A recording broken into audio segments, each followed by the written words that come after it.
enemy would lose their own immortality. They'd try to flee in a panic, no doubt, but there was nowhere safe on the surface for them. Vega didn't even have to worry about them, then Feldway would take care of the rest for him. Of course, if I could just take over this labyrinth, I wouldn't have to let anyone escape from here, then, huh? By this point, Vega was assured of his victory.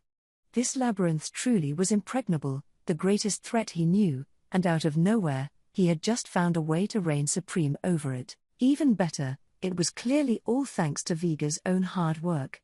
It was like stealing the enemy's immortality from them and making it his own. It'd be impossible to ask Vega not to be excited over this. Dino and his cohort seemed terribly afraid of this labyrinth, and that wasn't ridiculous of them, either. It's just that Vega was that much better than them, and the thought made him pine for victory all the more.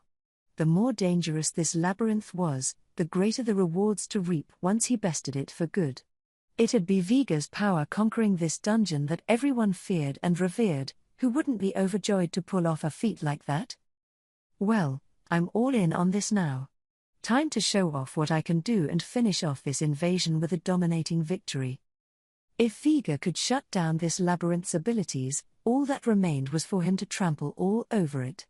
That wasn't happening, but if Vega himself was de facto invincible, he was guaranteed to not lose, at least. So he began corroding the labyrinth at an even quicker pace, already dreaming of the upcoming moment of total victory. The other 4 party members were tackling the labyrinth, using Vega's location as their starting point. Frankly, none of them believed Vega's strategy would ever work. In fact, all they really wanted was to pick up their stuff and get the hell out of there. How can he be so stupid? I never counted on him for anything from the start, thought Dino. But, well, if he's setting things up so I don't have to work anymore, I guess I could humor him for a little while longer.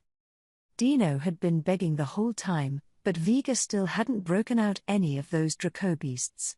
Dino understood why, but that didn't mean he was okay with it. Zijin was around here, someone Dino did not want to fight, and besides, he wasn't particularly interested in conquering this labyrinth in the first place. He couldn't escape thanks to Feldway's rule over him, and Feldway couldn't make him enthusiastic about this. Also, Dino had a promise with Rimuru, one that kept him from going too far out of line. He was trying to keep talking as much as possible, discussing their plans out loud, so the control center could learn about them all. Hopefully, that was enough to earn Rimuru's forgiveness, but that depended on Rimuru, not him. Ugh. Damn it. This is all such a pain in the ass. That succinctly summed up his current situation. Regardless of whether Vega conquered this labyrinth or not, Dino didn't really care how things turned out. Pico and Gasha were the same way. He wasn't as sure about Mai, but it didn't seem like she had sworn her loyalty to Feldway or anything. That's just what his instincts told him, but he found they were usually right about stuff like this. Either way, it was already impossible to escape this. He had resigned himself to supporting Feldway, although he hoped to reserve the right to whine and moan about it. I mean, said Pico, he's just, like, the worst damn person. Who does he think he even is? Right? Replied Gasha. He orders us around like some big shot. Who could ever like someone like that? Why are you letting him do that, Dino? What do you want from me? Feldway's taken over my mind. You can't undo that at all. Don't you think I would have done it by now if I could? True, said Pico. I guess he's kinda ruling over us, too, isn't he? Said Gasha. Vega drives me crazy, but really, I've got it in even worse for Feldway. Pico and Gasha both possessed angelic ultimate skills, so there was no escaping the absolute rule over them. If they knew how to wriggle out of it, things would have changed pretty quickly, but for now, there was nothing they could do. And along those lines. But you know, Mai, your skill isn't angelic at all. Why do you need to do Feldway's bidding all the time? Dino asked. Mai's skill, indeed, wasn't angelic. Huh? Mai's eyes opened wide. She must not have expected to be the subject of conversation out of nowhere. She looked a little flustered, not at all the no-nonsense feel she usually exuded. That's not true, though. I was given alternative by Sir Michael, so, she countered. Yeah, but you can bear down a little and overcome that, can't you? Well, if I'm given an order, it's kinda like, ooh, I better carry it out, so. That's just what you think. Dino hardly liked putting in an effort on anything himself, but he was really good at having people do stuff for him. If someone else was raring to take action, after all, that always made things a lot easier for him. This time, he was targeting Mai. Yeah, Mai. Don't you realize it? You can save us, said Pico. He's right. Let's all go somewhere really far away, where those pricks can't order us around any longer. Like, another dimension even. Gaasha added. Mai, not used to being browbeaten like this, had trouble accepting this flattery. Frankly, she wasn't too confident in the skill she was given. In fact, she found it a disappointment.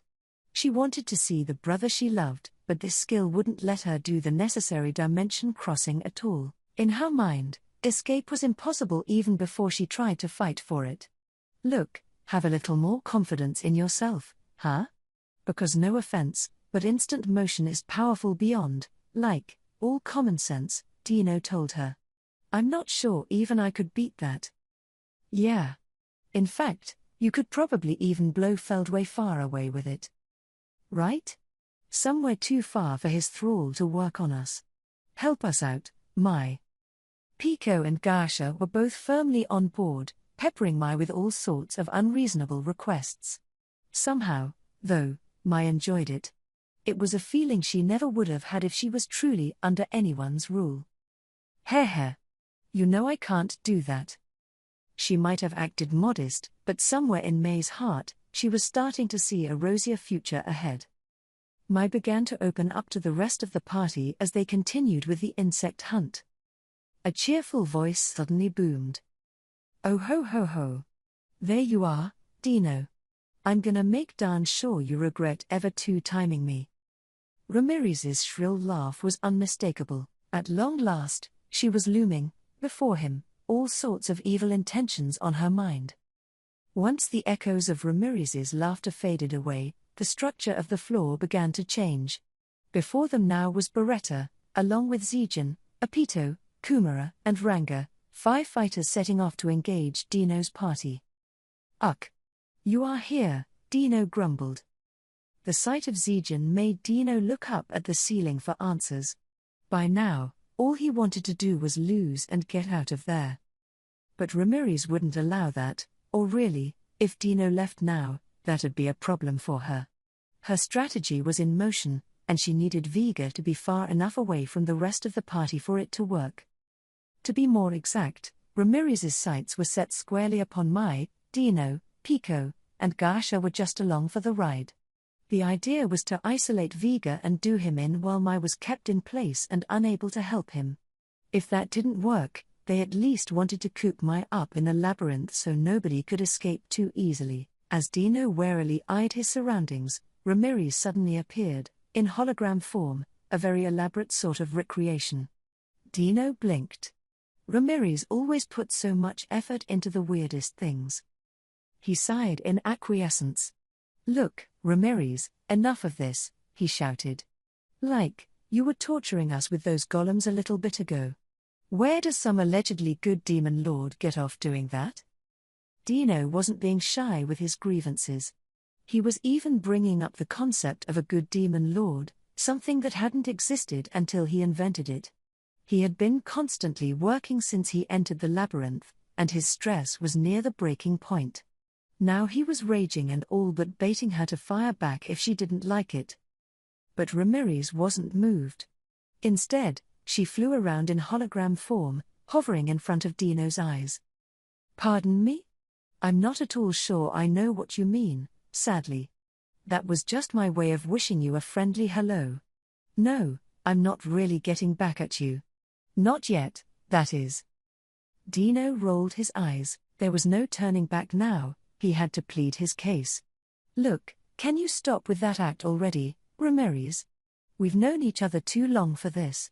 All his remaining pride was shunted aside as he begged Ramirez, trying to look as pitiful as possible.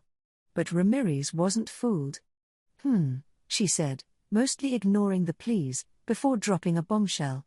Well, since there are 5 of you there, we decided to recruit 5 of our own to pit against you, but we wound up with 1 extra, you know? So I decided to have both Beretta and Zijan entertain you, Dino. It was the most saccharine of tones to take. Dino couldn't believe what he heard. When Ramirez's words finally reached his brain, he chewed over them, figuring out what they meant, and then, "Whoa. Don't give me that crap, you freak. There's no way I can win." Dino's pitiful scream echoed across the labyrinth. After a few deep breaths, Dino began to negotiate. "Like, if you're pitting 2 people against me, can't I call 1 more person to my side, too?" "Nah. Sorry." "What?" "No. No. Think a little more." "Okay, so which of you is gonna fight the others?" Somehow, the matchups were already set in stone. Pico was staging a rematch with Kumara, and Gasha was going to fight Ranga. That left Apito to pair up with Mai. Dino was having the distinct feeling that he was being ignored. Things didn't appear to be going well for him, so he made one final attempt. "Wait. How about this? Let's make this based on points. We'll fight each other in order, and whoever has the most points at the end wins. How about that?" He was getting pretty desperate. To him, if he was picked to go first, maybe that'd let him avoid a fight with Beretta and Zijan, if it all worked out in his favor. If not, well, at least he'd probably not have to fight them together. He also needed to buy time for Viga's labyrinth corrosion efforts. He was obliged to stick to this at all costs, and if it worked out, that'd be 2 birds with 1 stone. "I got such a sharp mind when it counts, don't I?" He couldn't help but pat himself on the back a little. This proposal was a big bet. If they started fighting right now, it was almost guaranteed to end with his side losing. He knew that, and he was desperate to find a way out. Against those 2 at once, I'd be lucky to last a few minutes, he thought. He could figure something out against Beretta alone, but the moment Zijan stepped in, he was done for. He could have asked Mai to get them out of here, but that was basically leaving Viga to die, and Feldway was unlikely to allow that. Dino would be purged, no doubt. If he was doomed either way, Dino wanted to take the path that had let him survive for as long as possible. He prayed as he waited for Ramirez's answer, hoping this offer would be accepted, no matter how much wishful thinking it was. No way she's gonna agree to this. But just when Dino gave up all hope. Okay. That works in our favor, too, mile per hour. Whoa. Lady Ramirez? Static appeared over Ramirez's hologram for a moment, but she immediately went back to normal. Never mind that just now. That was nothing in particular. So the offer was accepted.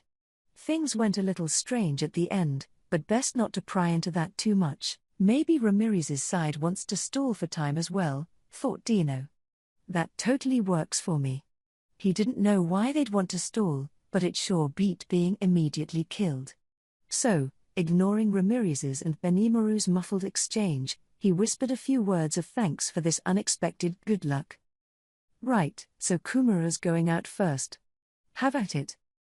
Ramirez's motivations weren't questioned any further, and so this pro-wrestling-style tournament kicked off. Ramirez's side was just as happy about this turn of events. "Come on, Lady Ramirez.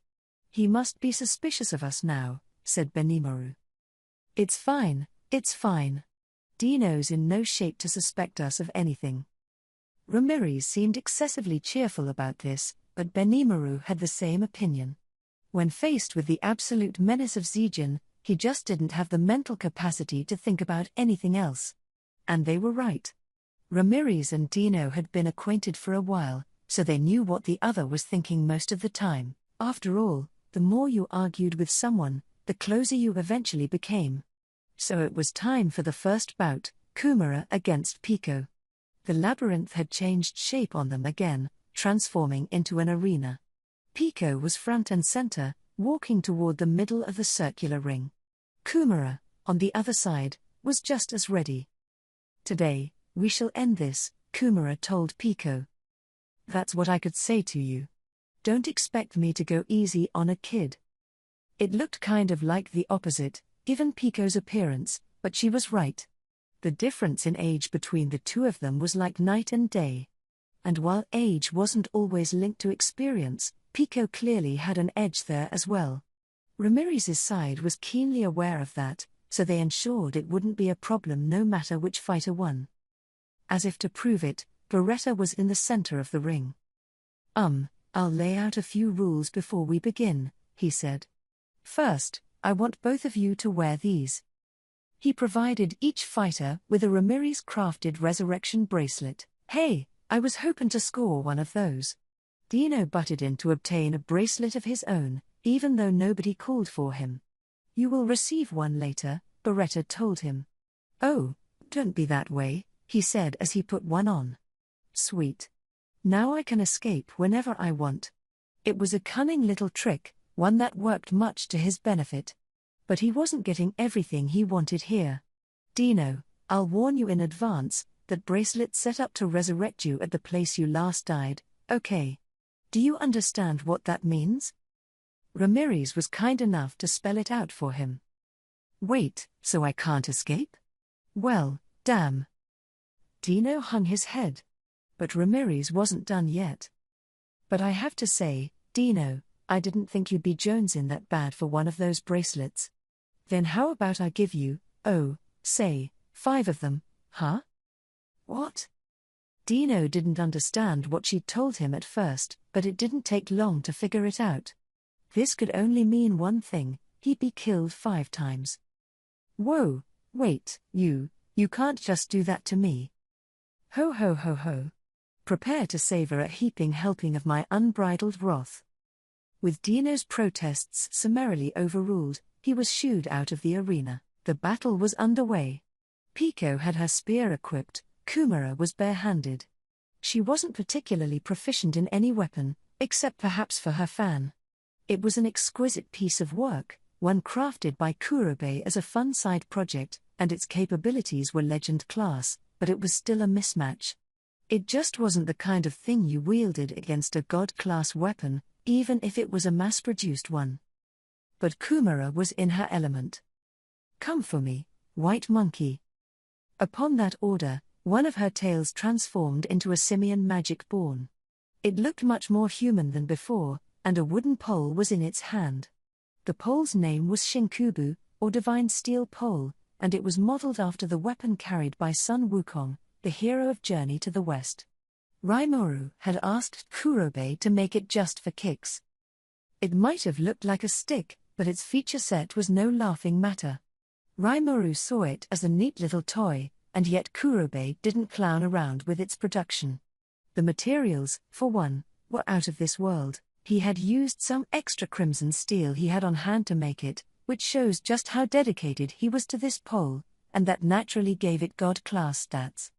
Truly, it was another masterpiece from the master weaponsmith. Although the pole didn't grow to dizzying heights at will like Sun Wukong's, it could extend and shrink a little if the owner willed it. It was chiefly designed for toughness, but it also had that little bonus applied to it.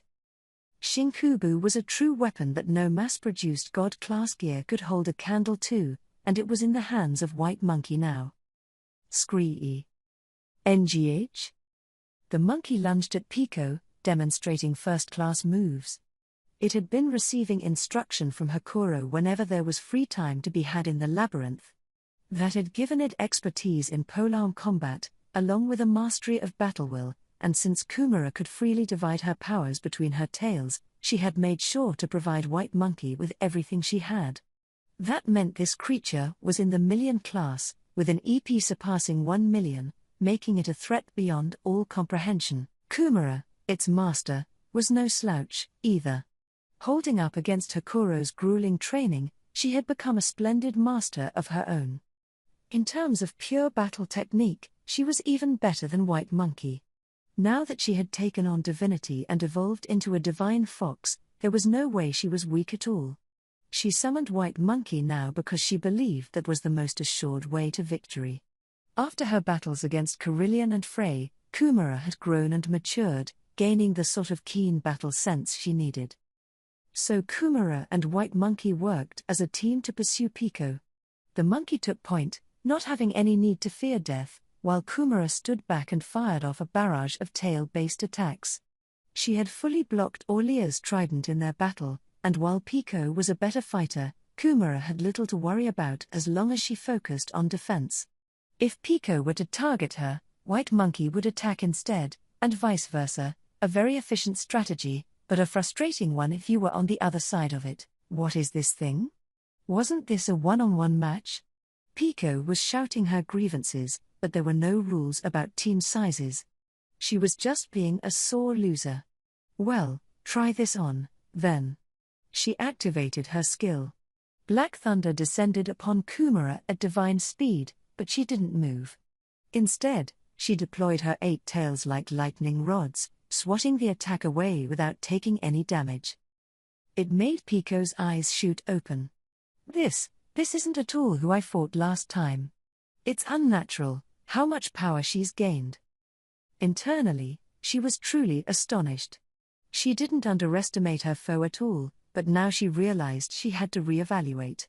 In a battle between fighters of this level, 3 factors mattered the most: ability, compatibility, and luck. Being of equal ability was a given. Compatibility gave you certain advantages and disadvantages, and in the end, it was luck that gave you the final push. Kumara had acquired enough ability for the job, enough to defeat Pico anyway. It obliged Pico to take this battle much more seriously than before, but is there any real point to winning? She wondered. I mean, Dino's top mission right now was just to survive this, so she just couldn't be inspired to take this very seriously. If she did, she very likely would have beaten Kumara. Jibril, Lord of Rigor, was her ultimate skill, and the divine judgment ability included within it was truly fearsome. Just one shot of it would have knocked White Monkey out of the picture. Divine judgment applied damage to foes based on how much damage that foe had dealt to other opponents up to that point. It was an event changer type and an unfairly strong one.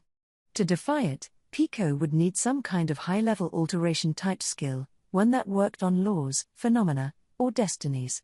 Kumara's ultimate skill, Bahamut, Lord of Fantastic Beasts, was geared toward establishing rule over natural influences. Any illusion wouldn't work against its divine qualities, but Pico's divine judgment was likely to do the trick against it. White Monkey might have stepped in to take the blow, but it'd still be a tough battle for Kumara, but Pico resisted pulling the trigger. She had other priorities. We need to buy more time. Why don't I play a little? In her eyes, she was better off enjoying this the traditional way. So she did, and then the moment came. Fallen Spear. That killer shot struck down White Monkey, but it stopped there. 9-tail gouge thrust. Pico basked in victory, leaving herself open for just a moment. Kumara wasn't about to miss that chance. In that single instant, she fired off a lethal set of tail attacks. They turned Pico's body into a swarm of light particles, and then she was resurrected on the spot. And it's all over. My lil Kumara is the winner. Ramirez's voice echoed across the arena and over the peeved-looking Pico. Calling such a divine-looking lady lil Kumara didn't sound all that correct to anyone there, but as far as Ramirez was concerned, she was just a little fox kid until a very short time ago, and she wasn't going to change what she called her that quickly. But as inappropriate as it sounded, the announcement still heralded Kumara's victory. Kumara had clearly earned the win, although it wasn't what Dino wanted to see. Whoa, why'd you go easy during that last bit? You could have won if you were serious about it, no? Dino asked Pico, descending on her as she walked back to the sidelines. Pico looked sick of the whole affair. Well, I just proved that the bracelets are real, she said, shrewdly putting her spare bracelet on. Isn't that good enough? Yeah, I guess so, but... He opted to stop hounding her. Her intentions seemed clearer now, and actually, she picked a great time to pull out. She still had energy to spare, and as mentioned, she still had her most powerful skill safe in her pocket. If she cared enough to win, she could have, but what she might have earned from it is an open question.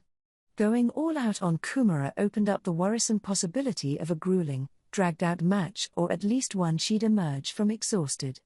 And was pride, or glory, the only thing waiting at the end? That meant nothing unless she made it out of there alive, and really, revealing her best moves would be a huge loss for her. After all, Dino's party wasn't looking for glory. They were attempting to stall for time so Vega could corrode and take over the labyrinth, although they didn't know if he could actually do it. But yeah, winning wouldn't mean much in that fight. Oh, you understood that? They couldn't forget that they were in enemy territory. Death was reversible here. Ramirez was trying to evoke a sort of party atmosphere, but the less able someone was to heal up in time, the more dangerous it became to go all out. Well, yeah, said Gasha.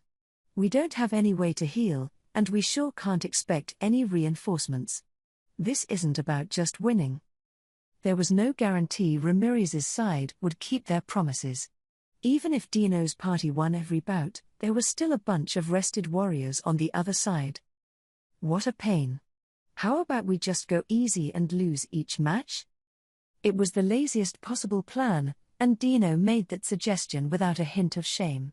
Mai, who had fallen silent again, loudly sighed. Pico and Gasha looked at each other, then shook their heads, dejected. Pico was out of the fight with most of her power intact. They hadn't discussed it in advance, but Dino saw that as the best approach.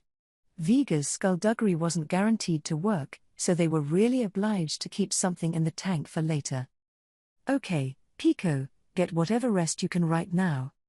Dino was already gracefully lying down as he spoke. The sight made Pico raise an eyebrow.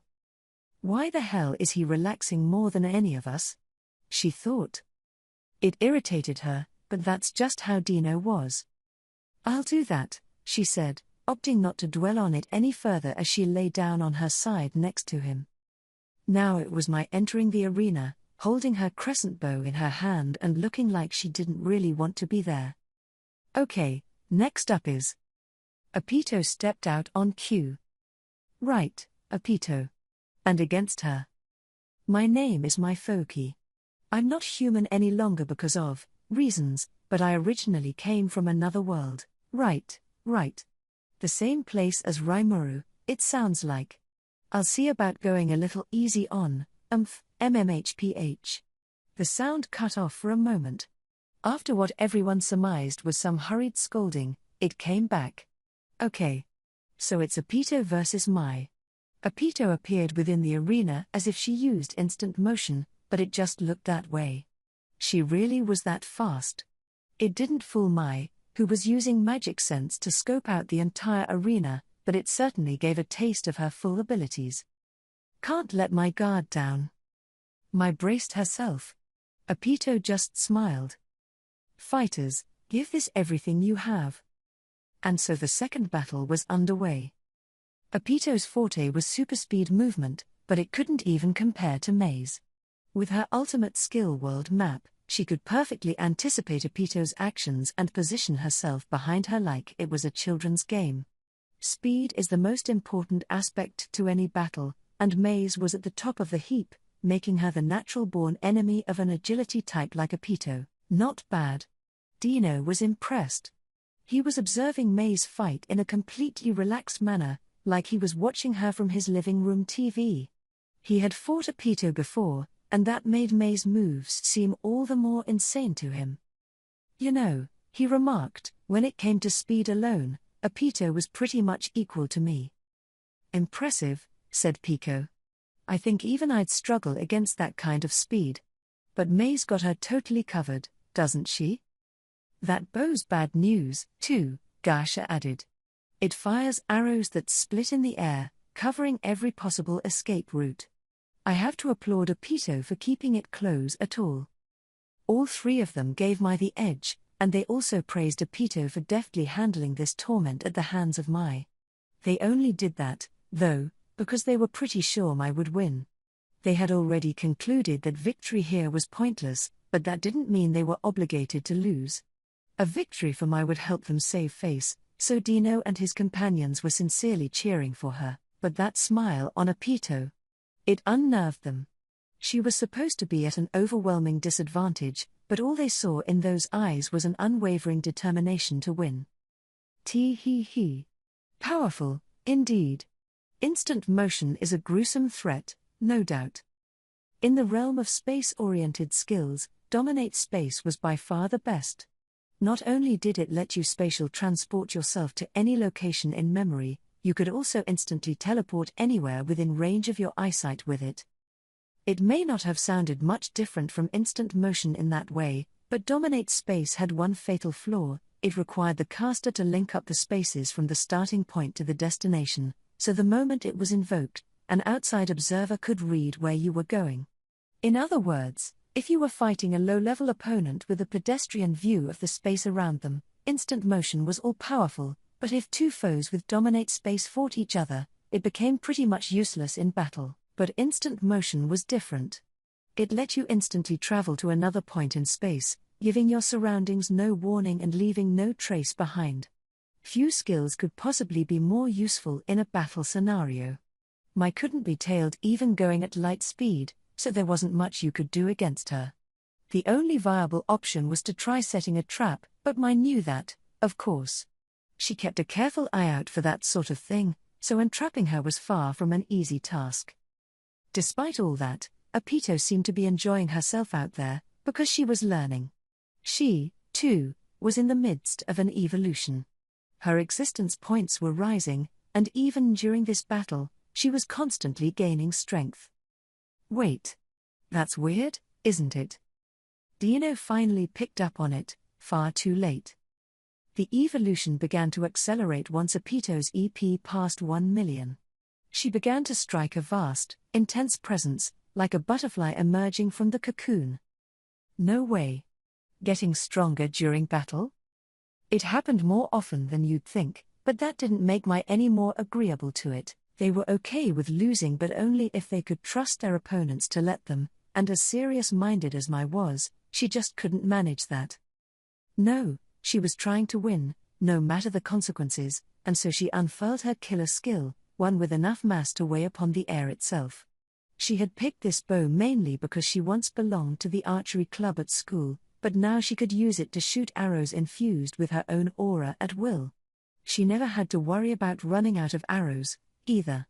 With her stratified force of will, she could freely adjust the number on hand and their force, as they set off from the crescent bow like shooting stars.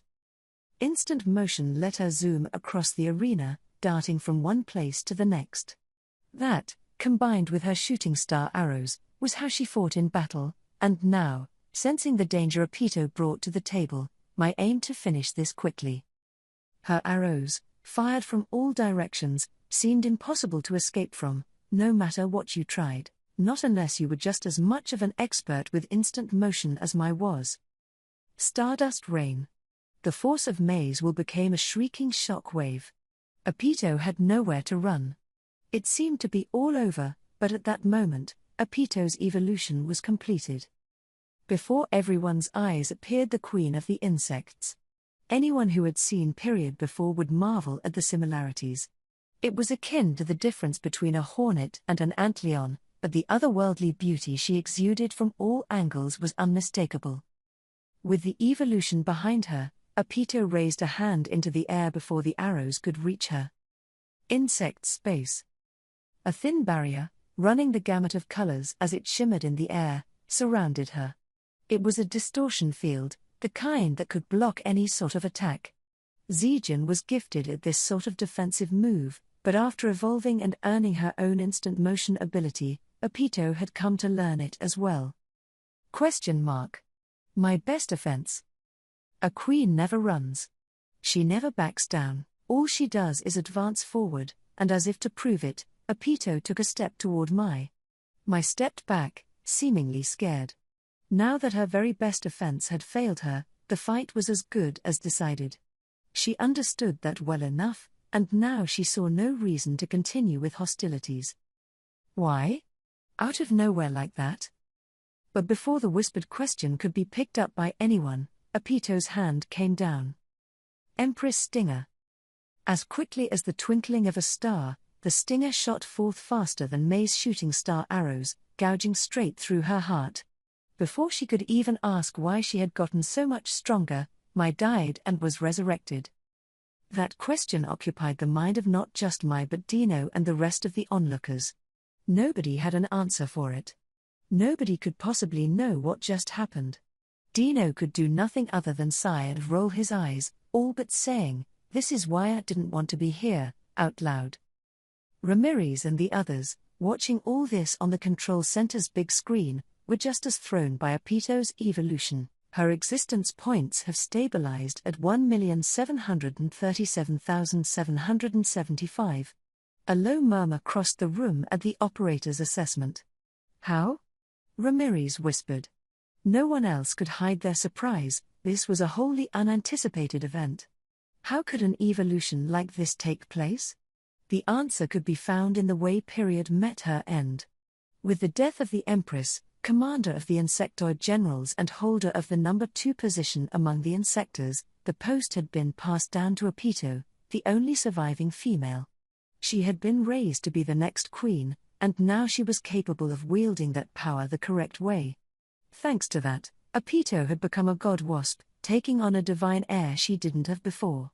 That, too, was inherited straight from period, and Apito still wasn't quite powerful enough to make full use of it, but divinity was what she had achieved.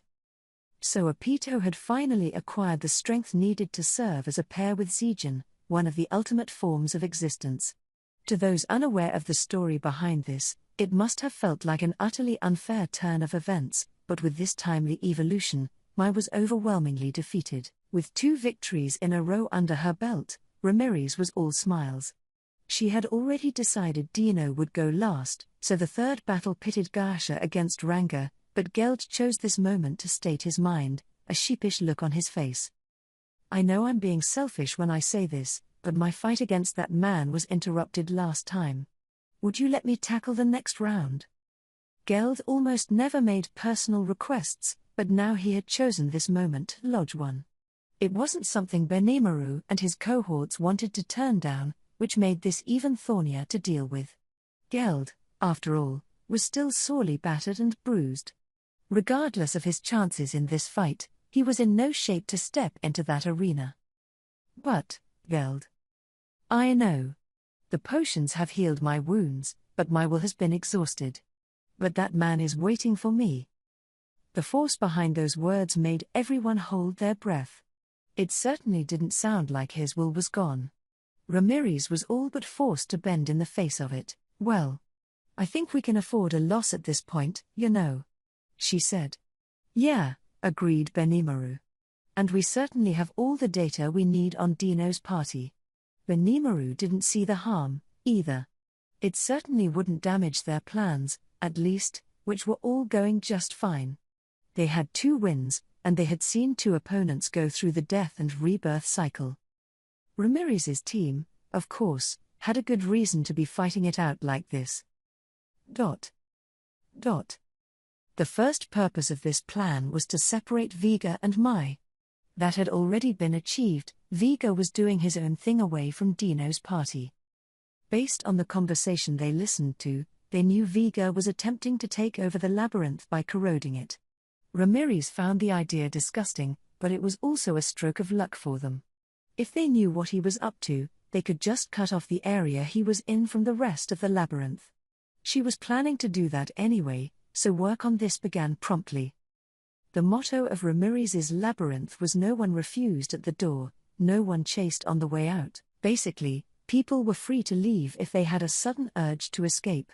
It wasn't originally designed to entrap their enemies at all, but that didn't mean they couldn't do it. Even if the enemy had control space, they could just deploy multiple layers of floors around their foe, preventing an easy escape. In the case of dominate space, though, that was no longer true.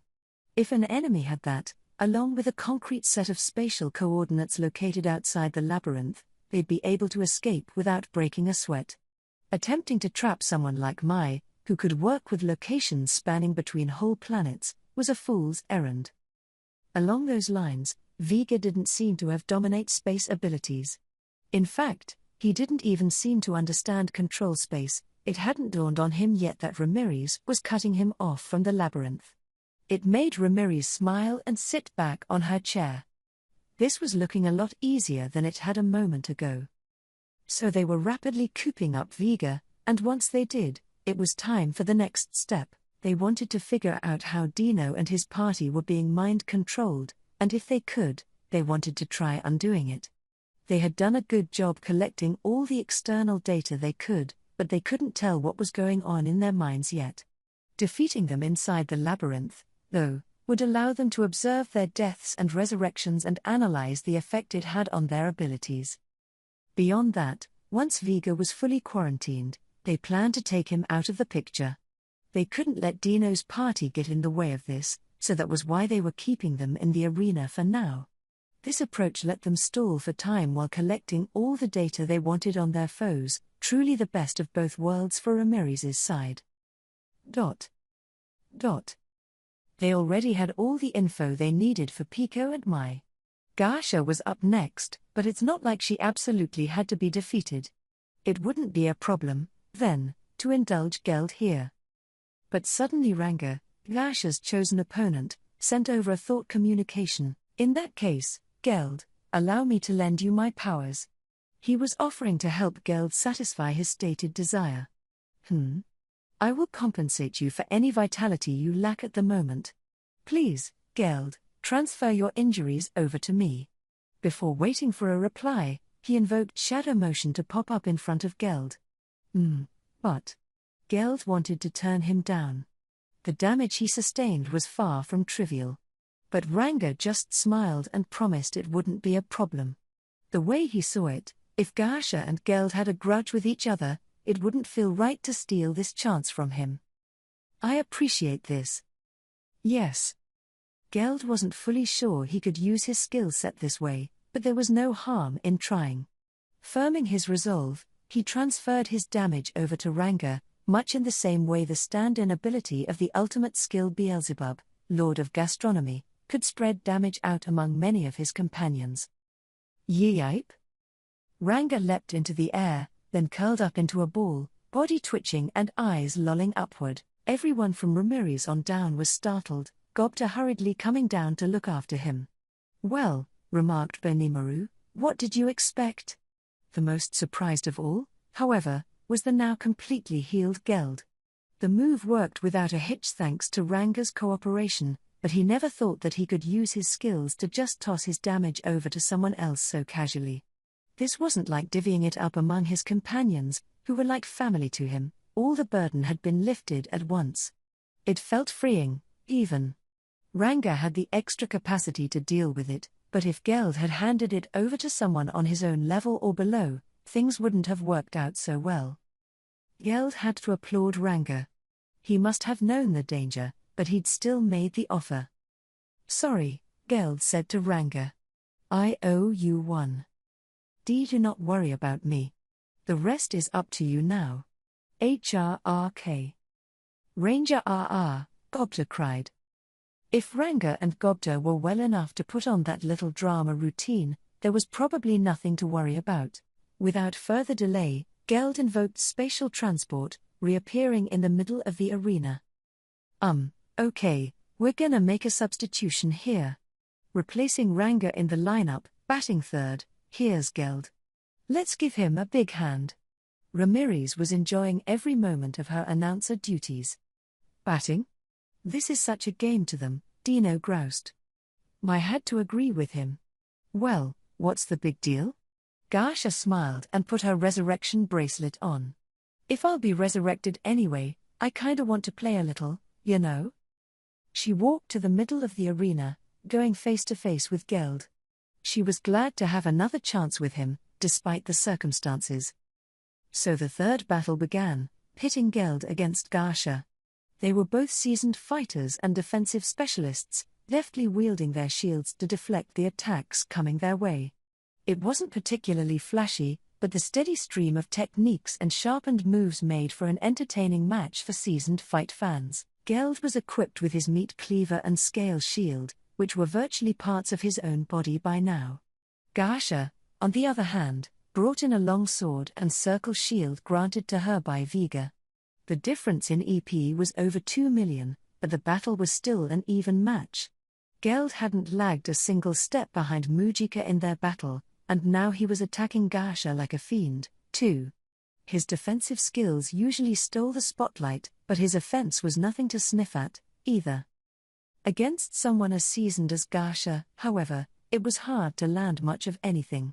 Little jabs would be easily deflected, but charging up for heavier blows was too simple to read. Even now, Geld couldn't find a way to land a strike. "Nice try," said Gasha. That didn't work, either. Gasha had expertly read another feint from Geld, deftly avoiding his enemy's downward swing. But despite her immediate counterattack, Geld had no problem escaping the threat. Both sides were flailing away, neither giving an inch, parrying one attack of mine after the other. "I can see you're not clowning around. I received the title Barrier Lord from Sir Raimuru for a reason. I cannot afford to be taken down that easily." "Oh, can't you? But look at you. It feels like all flash at first, but your style is as steady as it is stable. Quite admirable. Hair. I don't appreciate being complimented by the enemy, but if it's you, I can't help but blush a little." Amid these several rounds of short back and forth clashes, they began to grow a new appreciation for each other, sensing that they were building a new sort of bond. Both Geld and Gasha were exercising their technical skills to their limits, relying solely on the moves they had spent so much time polishing. "I was hoping to buy us some more time, but I'm not sure I can afford to go easy in this fight." Gasha had nothing but praise for Geld in his mind. Just as she thought, this fight was settling into a stalemate. It almost looked like a practice session between two battle-hardened trainees, a basic sort of match that was partly for real, partly just pretend. Beelzebub, Geld's ultimate skill, was frankly not built to deal with individual targets. The skill was geared squarely toward combat between battle squadrons, granting extended power, an iron shield, and collective sharing of damage to boost his team's ability to stay in the fight. Nothing about it really helped power up Geld himself, so the skill didn't seem terribly useful in this duel. Gasha, on the other hand, didn't seem to be using any skill at all, at first glance. She had been awakened to the ultimate skill Haniel, Lord of Glory, but if she wasn't going to tap into it, she was just losing out. That's what you'd normally think, but the truth lay elsewhere. Haniel, it turned out, was a passive skill. Its main effects were detect attack, detect hostility, harmonizing energy, adjusting her offensive/defensive balance, and self-healing.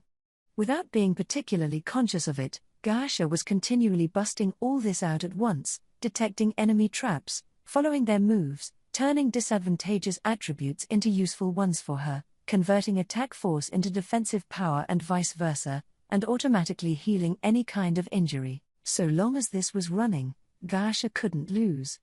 As a fully balanced fighter, the skill was raising her game to sheer perfection. She had even more balance to her style than Pico, and that was all thanks to Haniel. Gasha had defensive skills on par with or better than Geld's, along with far more powerful offensive force. With this much of an advantage, she should have been calling the shots here from start to finish. But it wasn't working out that way. And that proved just how talented a fighter Geld was. Gasha waged a ferocious attack. She reached out with a kick, putting her foe off balance as she swung her sword at him. But Geld didn't fall. Invoking Armorai's body, he took Gasha's kick from the front. That threw her off balance instead, but she jumped back with her momentum from the kick, as if she meant it all along. She had a good sense for battle that way. Still, Geld deserved the most praise. With his expert-level skill, he was blocking everything Gasha threw at him, and that wasn't all. Gasha outclassed him in offense and defense, but now she was starting to be pushed back by him. "Humph. What's this?" she said. HNNNGH. The pressure from Gel's blade just pushed her another step backward. Garsha outclassed him in EP and had a skill that should have dominated him. It was strange to see her struggle against Geld. But that was the reality, and now Geld's attacks were starting to chalk up some damage. Garsha's attacks still weren't landing on Geld, either. Why was this happening? The answer lay in how Geld fought. Once he saw that direct attacks wouldn't work, Geld opted to change direction. One-shot finishes, anything involving slashing his foe or landing a telling blow, were now off the table. Instead, he added more weight to each of his smaller attacks. Whenever Garsha's shield hit against his meat cleaver, he invoked Rot to pile on some extra fatigue. In other words, Geld saw that Garsha was using her shield to block his strikes, so he started attacking it directly, hoping to break it. He didn't have any weapon-breaking skills, but there was still a purpose to this. If Garsha kept taking those blows, it'd damage her arm soon enough. She was trying to parry the strikes to avoid that, but Geld wasn't about to let her. And now the results were starting to appear on Garsha. To those who knew how to appreciate it, this battle was nothing short of brilliant. But to the less well-versed in how fighting worked, it was apparently the most boring thing ever. "I'm kinda sick of this," was the extremely childish way Ramirez put it, loudly enough that Benimaru in the control center could hear it. He chuckled a bit.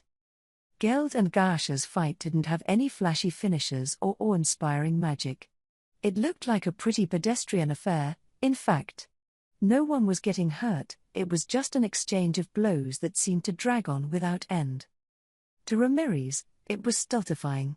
She couldn't comprehend the advanced skills both fighters brought to the table, nor the exquisite strategy both of these well-honed experts were deploying against their enemy, so she was bored. "Hey," she finally said, "how about we call this a tie and move on to the next match?" Even worse, she apparently had forgotten why they were trying to stall for time with these one-on-one contests. "Because, I think it's about time for Dino to pay the piper, kinda." She must have really been looking forward to that next fight. Just itching for it, in fact, compared to this snoozefest. Beretta, sadly, was not there to lecture her. Thraney, who did nothing but indulge Ramirez, was simply saying, "Oh yes, it's so true." And other barefaced brown-nosing. No solution to this crisis was in sight, and so Benimaru finally spoke up. "If I may, Lady Ramirez, have you forgotten that we need to stall for time here?" "Oh," she yelped. "Right, exactly," said Benimaru. Tee. Ramirez was a demon lord, more or less, on the same level as Rimuru. She deserved to be respected in public like this, at the very least. But now Ramirez was forgetting about all this and acting like a child. She needed to get back on track, and Benimaru couldn't be blamed for stepping up to do the awkward deed. "Don't try to hide it now," he cautioned her. "Ahem? Vice Commander? You need to respect your superior officer a little more." Yeah. You don't sound very sincere about it." "Is there a problem?" Benimaru was growing too impatient to pay attention to etiquette around Ramirez. "No, perfectly fine with me. You have a good point, besides. So don't listen to me, then. Let them keep going." Right. Benimaru turned his attention back to the screen, assured that Ramirez was back on the same page with him. Geld's performance in battle was exemplary. The idea of stopping it before its conclusion was ridiculous, as far as he was concerned. You didn't get to see an A-tier match like this every day. There was so much an observer could learn from such a closely fought bout. A lot of people in the control center seemed to agree, but still, opinion across the room was rather polarized. If you were bored by it, you were bored to tears, but if you had an eye for it, you wouldn't find better entertainment. Benimaru was certainly hooked, as were Gobda and Gable. The passion must have been infectious, because at some point, even Ramirez was staring at the large screen.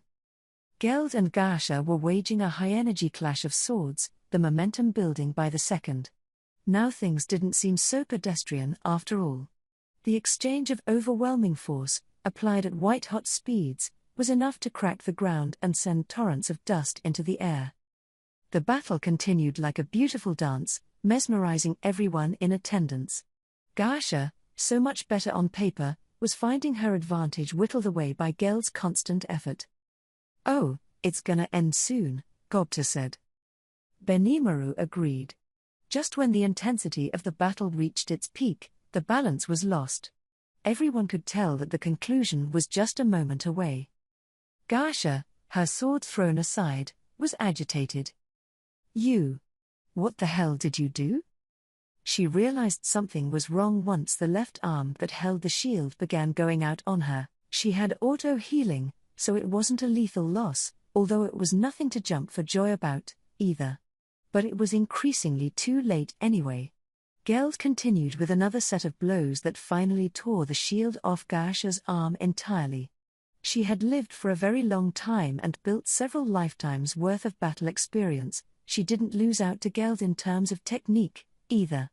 But she did lack one thing: battle experience against foes on the same level as her. It was a problem species with long lifespans often faced. Once you reached a certain level of strength, there was no one left to fight against. Not everyone could be a master of everything, the way Guy was. If you were immature but could still overwhelm everyone you met through sheer muscle alone, you couldn't grow from that. And getting to fight a better opponent became more and more impossible over time, too. There are lots of guys out there you just can't beat, and you can't really go picking fights against potentially dangerous opponents all the time in the first place. After a while of this, you're never put in a spot where you have to push yourself to the limit in battle. If you feel like you are in such a spot, you're more inclined to just run for it. Geld, on the other hand, never stepped back. If fighting was the only way forward, he'd never run, no matter the foe. He never slacked off on his training. He was so serious about it, in fact, that he'd stage battle training as a warm-up for his work on construction sites. On his off days, he'd receive education from Ajira and Hakuro as well. No, he might not stand out much among the 12 lordly guardians, but he never missed a training session, and it brought his battle technique up to the very highest of standards. He had a ways to go on offense, but no one could outclass him on defense. His ability to deal damage while defending, or to pile up damage over time without revealing his attack strategy, like he did with Gaasha just now, showed how well versed he was in all the skills he needed. That was what it took in this battle, and with Gaasha shieldless, it was time for a major strike. Chaos Rush. Geld's meat cleaver took on an ominous aura as he swung it down upon Gaasha. NNGH? Gaasha leapt back in a panic. The strike seemed exaggerated, full of holes to exploit, enough so that it looked like Gaasha could finish him off, shield or not. She never let her guard down. She could tell this was a killer blow, but she could also tell that it was a trap, a way to lure his enemy in. If she tried poking at the holes he revealed, she'd likely be cut down by his blade in the next instant. But she was wrong. Geld was aiming at the shield he had knocked out of Gaasha's hand. He invoked predation, swallowing it up. The ultimate skill Beelzebub could convert anything it swallowed into energy, and since Gaasha's circle shield was made by Vega, it wasn't nearly as resistant to this as other more naturally born god-class gear. Absorbing it was a quick process that Geld easily completed via predation. Now the power was his scale shield began to glow. It was a part of his body, and powering it up also improved his own capabilities. "Ah. No way," said Gaasha. "It works on inorganic objects, too." Well, a god-class piece of equipment should naturally have a will inside of it. This was once an imitation crafted by someone, it seems, but that does not matter to me. Geld didn't seem to be gloating over his victory, but what he said held great meaning. He was capable of using predation on anything, whether organic or not, and if the target had its own will, it'd be eaten up, too, if its resistance failed. A cold stream of sweat ran down Gaasha's forehead. Now she knew just how unbalanced this fight was. Her self-defense had just plummeted, and the gap in existence points between her and her opponent was closing up. What if he consumed her sword, too? There was a moment of quiet. Then Gasha broke it. Hair. Looks like I lost this one. She flashed Geld a refreshed smile. He said. Geld stayed on his guard, unsure what to make of this. It didn't seem like a bluff to him, but he didn't fully trust Gasha yet. But she just chuckled a bit. Okay. I wanted to experience what it's like to be resurrected in here anyway. Don't be shy about the final blow. If she was going that far, Geld had no choice but to believe her. So you'll admit that I won. In that case, no further combat is necessary. Geld put his weapon away. There was no more need for it. He didn't like beating a dead horse. Hair. You really are a warrior. I'm completely defeated. The wry grin on her face told the whole story. She was submitting to him. All right. Geld is the winner. With Ramirez's announcement, Geld and Gasha stepped out of the arena. Now, finally, the long-awaited, by Ramirez anyway, appearance of Dino was near. Ramirez's voice boomed across the arena once more. All right, Dino, come on out. I didn't forget about what you did to us. Now it's our turn to whip the snot out of you. Ramirez was burning for revenge. The 5 resurrection bracelets she gave him told the whole story. She wanted to commit a quintuple homicide on the same man, all in one day, and she wasn't shy about revealing it to everyone. Her actual aims today must have slipped from her mind again. But Dino didn't seem too affected. Heh. You know, Ramirez, I got a little trick up my sleeve. Huh? I forfeit. I'm not gonna fight the next. Oh, as if I'm gonna let you do that. Ramirez dealt with this sly little ploy as mercilessly as possible. There was no way she'd agree to let Dino off the hook. It was outlandish for him to even think bringing it up was a good idea. Damn it. Just shooting down my brilliant idea like that. But wait. My plans haven't failed yet. That pep talk wasn't going to do anything to improve his situation. It was him against Beretta and Zijin, a fight he frankly had no chance of winning, and now he was taking the kitchen sink approach to dodging it. Listen, I lose, all right? I'm officially declaring right now that I've been defeated. This was his next tactic, one he thought up after seeing Gasha's defeat. Why go through this painful battle if he could just admit defeat instead?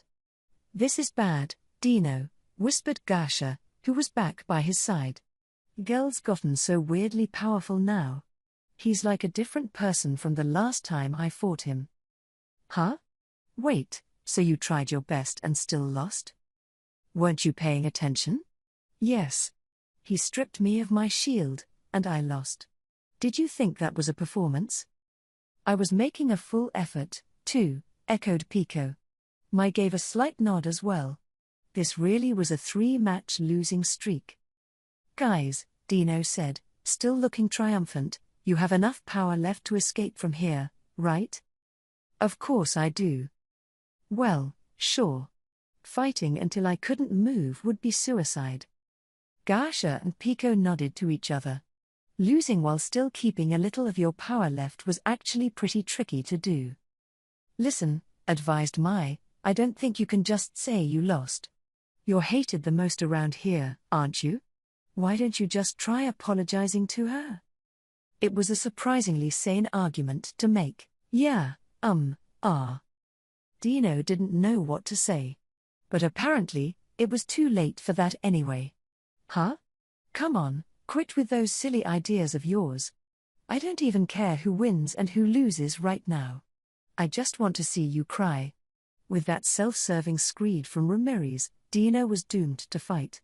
Maybe she would have reconsidered if he thought to apologize a little sooner, but that was strictly theoretical by this point, and Dino had missed his chance to try it out. He looked at Beretta and Zijin with his zombie-like eyes. I don't have a chance in hell of winning, Dino thought, sinking into despair. But then a doubt formed in his mind. Oh? Zijin. Did he always have that low of a magicule count? It was an anomaly Dino picked up on thanks to fighting him once before. The intimidation that oozed from every pore of Zijin's body seemed a little lighter than usual. But Dino didn't have time to dwell on questions like these. The fated moment he had been trying to delay for so long was about to arrive. Now, Beretta, you're free to lose if need be, but make sure you do it after you teach Dino a lesson for me. Heh. Very funny. If I keep losing all the time, it'll become a bad habit, after all. No, I am going to win today. Beretta's vow depressed Dino even more. Damn it. What the hell, Vega? Hurry up. Don't blame me if we run out of time. Although if they did run out of time, Dino would be the one who paid for it. With a heavy sigh, he reluctantly took up a battle stance. Beretta had grown stronger as well. Like Gasha said, he was striking a much more sinister presence since their last meeting. Dino estimated that he was still stronger than Beretta, but that assumed Beretta hadn't gained any tricky skills in the meantime. Either way, though, with Zijin waiting in the wings, beating Beretta alone wouldn't count for much. It's all over, thought Dino as he headed for the arena.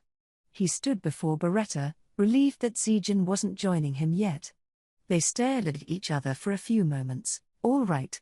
Begin. The gleeful voice of Ramirez was their signal to start the battle.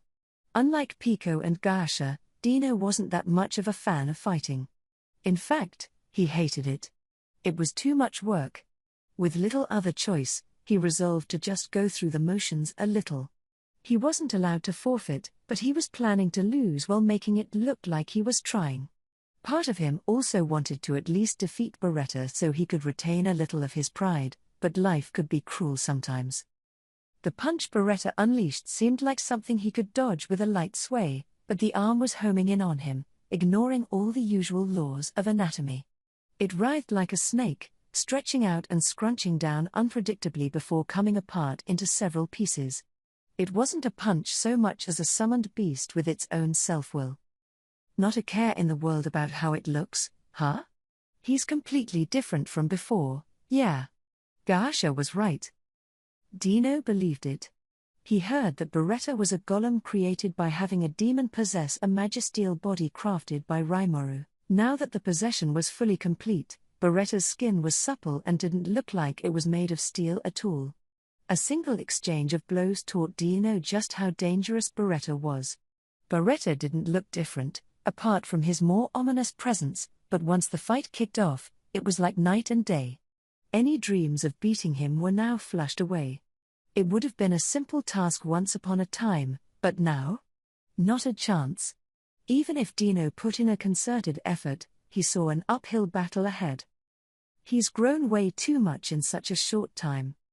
Kumarangel's growth was pretty crazy, too, but Apito and Beretta's went beyond even that. Apito got some kind of boost while fighting Mai, too. Fighting Rimuru's staff without being thoroughly prepared was clearly a bad idea, but much was common sense. Dino wasn't trying to look down on his opponents, either. Yeah, in fact, I respect them. Seriously, just stop picking on me any longer. So he decided to run away. Beretta's fist plunged into the ground. That fist might have looked soft and supple, but it was an extremely heavy chunk of crimson steel. He carried no weapon, but he didn't need one.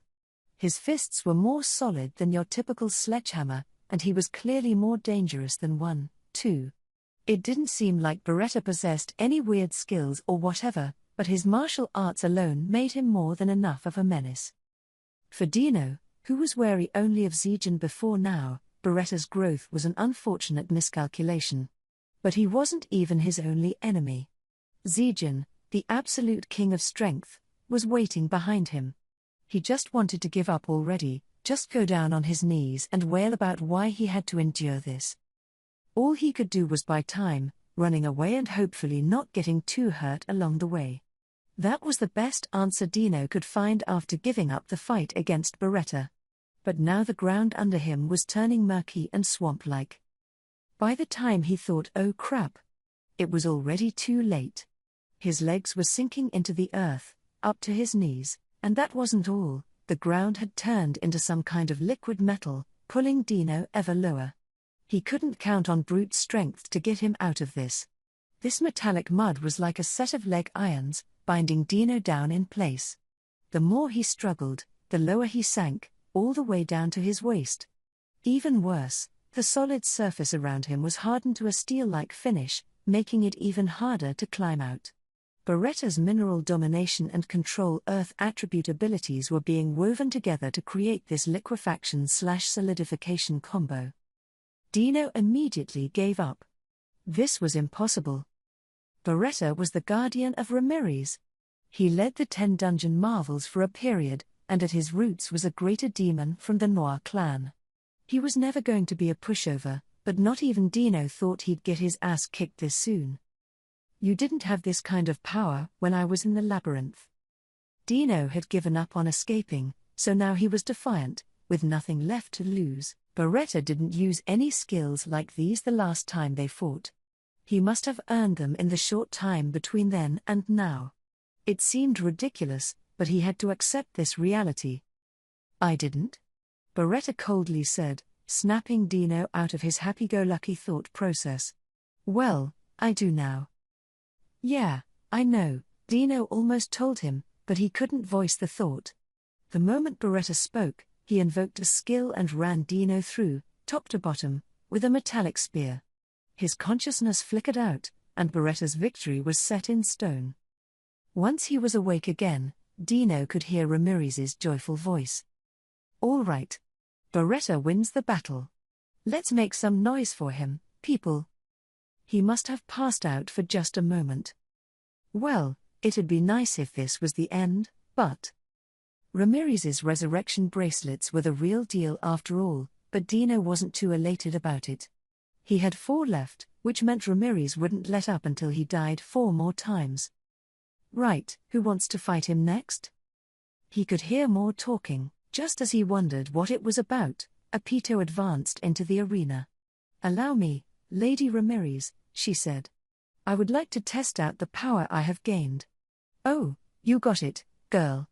Apito's our next challenger. Now Dino understood. That sort of thing, huh? The truth became clear, he was an experimental test subject. Don't give me this crap, Ramirez. All you're doing is bullying me. Huh? Like I need to hear that from you. You attempted to put your filthy hands on poor, weak, little old me. I know, but that was. He had a lot he wanted to say, but it was nothing but excuses. Dino knew that well enough, so he bit his tongue. Okay. You may begin. Assuming he had nothing to say back to her, Ramirez wasted no time starting the match. It was time for Dino's second battle. Apito's speed flummoxed Dino. The sword he carried on his back couldn't even hit home against the afterimages she left behind. Her fists came just as fast, and all that speed was focused right on that sharp stinger of hers, too. He thought he dodged it in time, but with a stab, it was in his arm. It was a pretty light impact, actually. Too light. It was just a virtual stinger she released, not a real strike. What do you think of my phantasm needle? Apito asked with a smile. The impact was light, but now it was turning into pain that reached Dino's soul. As a spiritual life form, Dino naturally possessed cancel pain. He hadn't experienced true pain at all in an extremely long time. He thought he could just die again and get it over with fast, but that wasn't in the cards for him.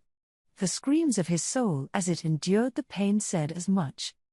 He fell to the ground, rolling around and crying. Apito didn't pursue him, opting instead to enjoy the view. Tormenting him like the merciless queen she was. This is what Ramirez, master of the labyrinth, was looking for. In fact, Phantasm Needle did little to no physical damage. A spiritual life form as high level as Dino would likely be impervious to something like Apito's lethal attack skill. Realizing that, she set up multiple lethal attacks at once, timing them so they sent an intense warning signal to his instincts. Each one of them was weaker than usual, but they now lasted longer, and Dino either resisted each new round of it or he didn't. In this situation, Dino's survival instincts saw Phantasm Needle as a mortal danger and began trying to resist it with more intensity than ever. His spiritual system overreacted to Phantasm Needle, much as how the human immune system may start attacking its own body, and it was now being more forceful with him than necessary. That was the source of the unbearable pain Dino felt. It wasn't Apito's attack, it was his own defensive reaction sending signals of pain out. He. Looks very effective to me. Apito seemed satisfied with the amount of pain it produced. If Dino had read her intentions and allowed Phantasm Needle to go through him, it probably would have resulted in little to nothing happening to him. Now that its effect had been established in his mind, however, there was never any resisting it again. This was the true value of anaphylactic shock, the new battle art Apito had devised. And now that its effect was etched in stone, Dino's fate was already in her hands. That's so dirty. Is this fun for you, tormenting me like this? Pulling all these coward moves. Don't you think Rimuru would hate to see it? Silence. There is no dirty or clean in battle. If you win, then great, if you lose, then die. That is the iron rule, as taught to me by Sir Rimuru. Apito was sternly rebuking the wailing Dino. It was might makes right brought to its logical extreme, and he couldn't argue against it any further. Kumara briskly nodded. Yes, exactly. Grown-ups are dirty creatures that will do anything to win. It was written in my textbook. Beretta seemed a little put off by what the two of them said, but he refrained from commenting further. I feel like they're twisting Sir Rimuru's words more by the day, he thought. Then again, if they'd be interpreted the right way, maybe they're not that far off the mark? Beretta wasn't so sure any longer, but unlike someone as sensible as him, Apito was still putting the pedal to the metal. They weren't around to comment, but if Arno and the rest of Apito's training partners had a chance to say something, it'd be along the lines of "You should be glad they're kind enough to just say it in words to you." That was the kind of credo they lived by. Having Hinata as her master probably explained a lot about Apito. Hinata never gave mercy to her foes, and a lot of that rubbed off on Apito. She put a cap on it usually, because Zijin lectured her about going overboard, but he was being awfully quiet right now, so nobody was going to stop her. With a sadistic smile, Apito pointed a beautiful hand at Dino. Wait a minute. Hey! Chill. Why don't we talk this out? Then it'll make more sense, okay? We can learn to understand each other. Dino grew frantic as he attempted to soothe Apito. He was wasting his time. Yes, perhaps that is true. But... She flashed a merciless smile at the proposal, but much to Dino's chagrin, she still had more to say. But? He asked, hoping for the best as he banished his anxieties. But my job is to inflict pain upon you. The smile was still on her face as she stabbed him. His scream echoed across the arena. Ow. Wait a minute. I mean it. Wait. No thank you. This hurts. This really hurts. Dino rolled around, eyes bursting with tears as he attempted to get away from Apito. He was begging for mercy, but Apito wasn't stopping. She would go on to sting him with Phantasm Needle 3 or so more times, Ramirez joyfully beaming with each strike. Ho ho ho ho. What a pathetic sight you are, Dino. How does it feel? If you give me a tearful apology, maybe I'll consider forgiving you, or not. Dino blew up at this. In a way. I am crying, man. I'm sobbing over here. And I've also been apologizing this whole time, Ramirez. He was doing his best to plead his case with her. He was also having a pretty powerful cry as he did, like a bawling child. Ramirez, however, was being a little too irresponsible. She wasn't paying attention to what he said, ordering the attacks to continue. You won't get off that easily, Dino. You don't know how to apologize at all, do you? Besides, if you two-timed someone as pah-hearted as me, it'd affect my rep if I let you off the hook that easily. You're going to need to show a little more regret. I want some proof you won't betray me again. So, go ahead, Beretta and Apito. Go get him.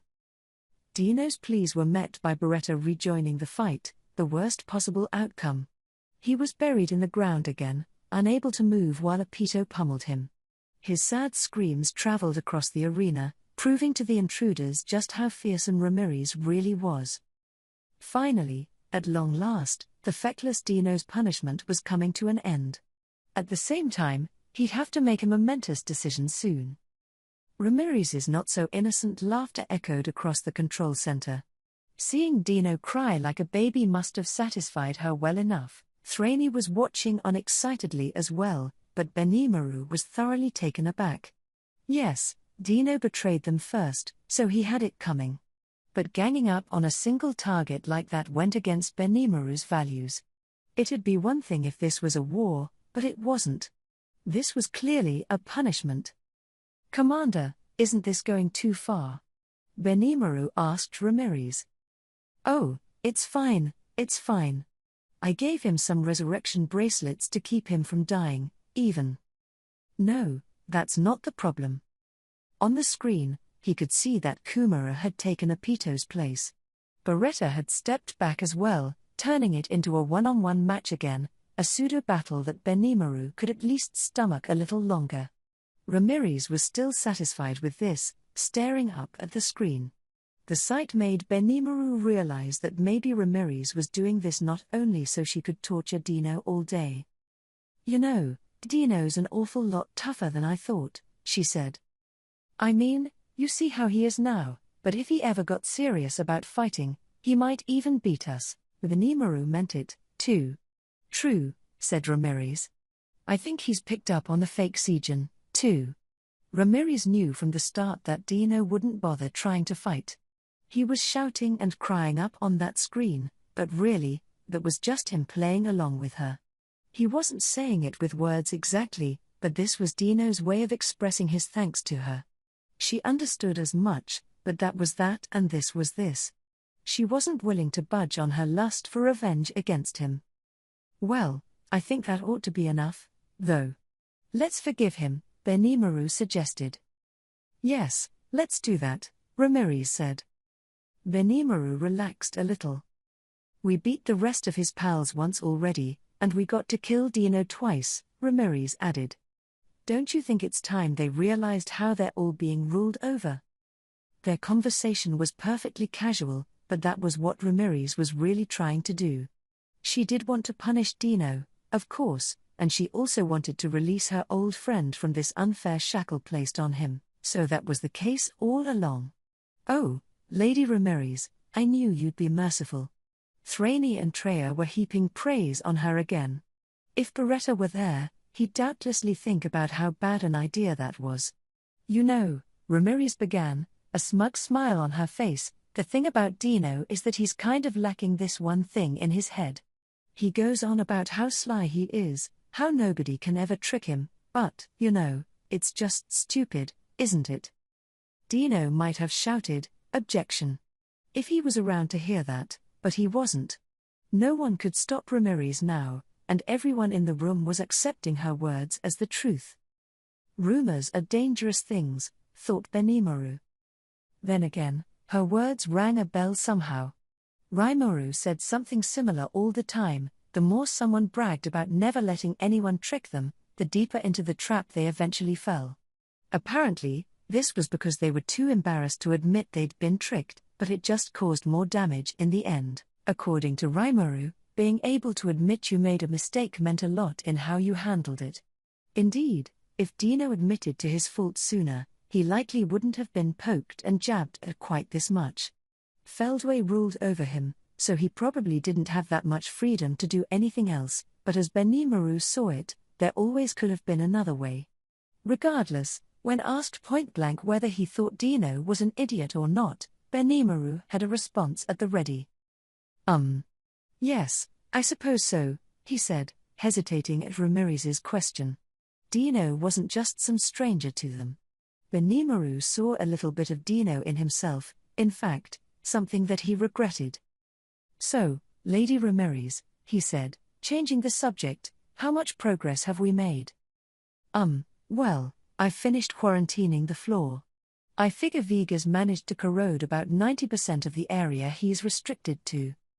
"Good. And is Zijin on the move?" "Yep. He can barely wait any longer."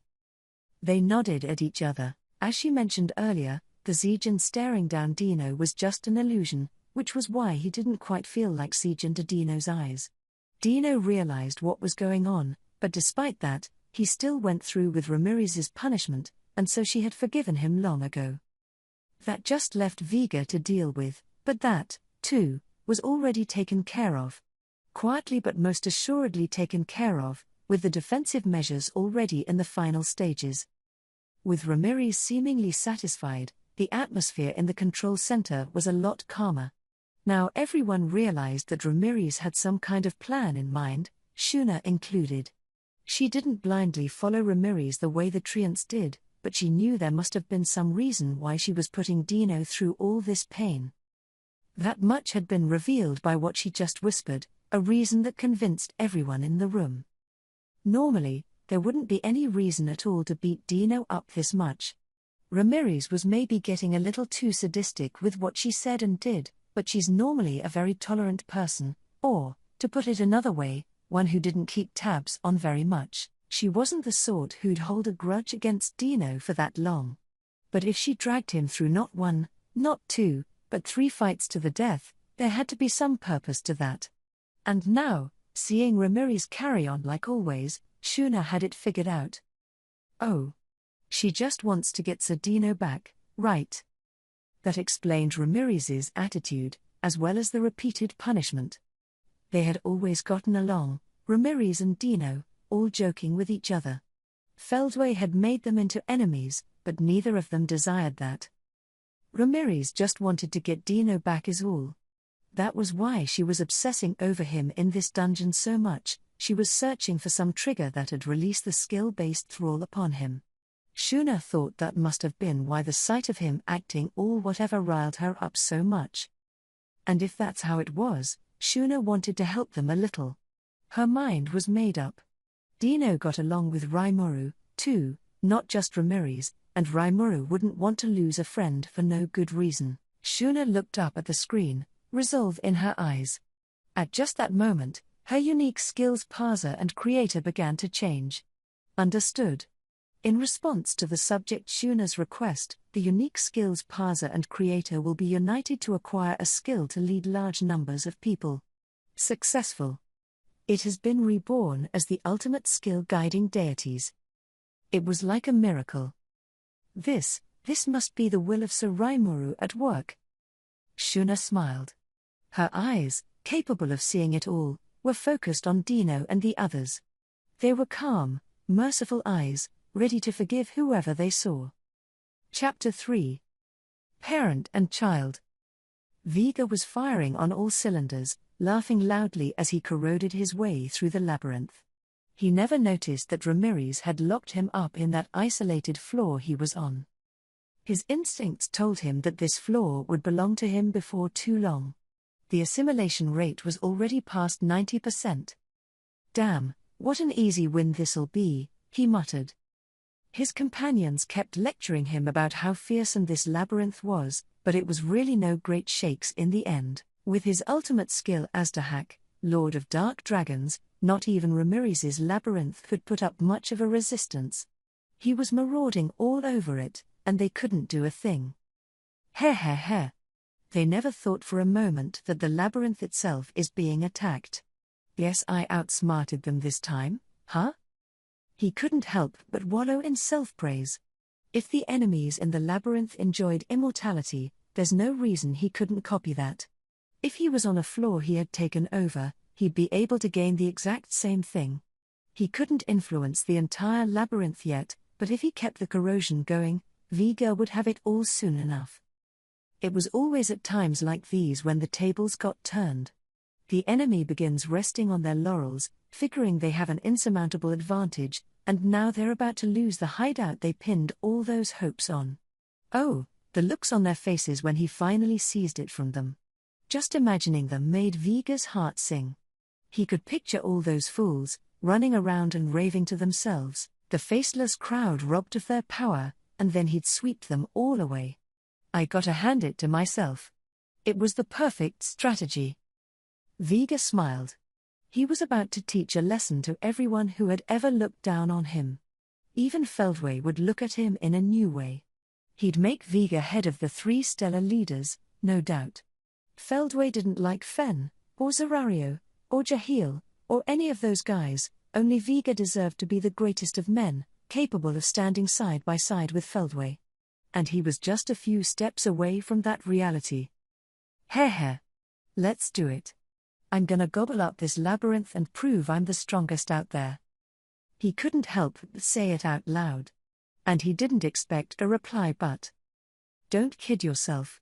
Know that the likes of you could never take down this labyrinth. A cold voice echoed in from some unknown location. Or maybe not so unknown. Something in Vega's view, something that shouldn't have been there, caught his attention. It was a lone butterfly, a creature of light and beautiful rainbow-colored wings, fluttering around in the air. Huh? As he suspiciously eyed it, the butterfly's outlines began to shimmer. The next thing he knew, it had taken human form, the form of a warrior, one covered in a jet-black adamantite exoskeleton. The weaponized frames covering his limbs and the single horn on his forehead bore the telltale multi-hued shine of crimson steel. As for the name of this warrior? ? Who are you? My name is Zijin, the newcomer solemnly responded. The faithful servant of the great demon Lord Raimoru and the recipient of the title Mist Lord. This wasn't the illusion Dino had seen. The real Zijin was here.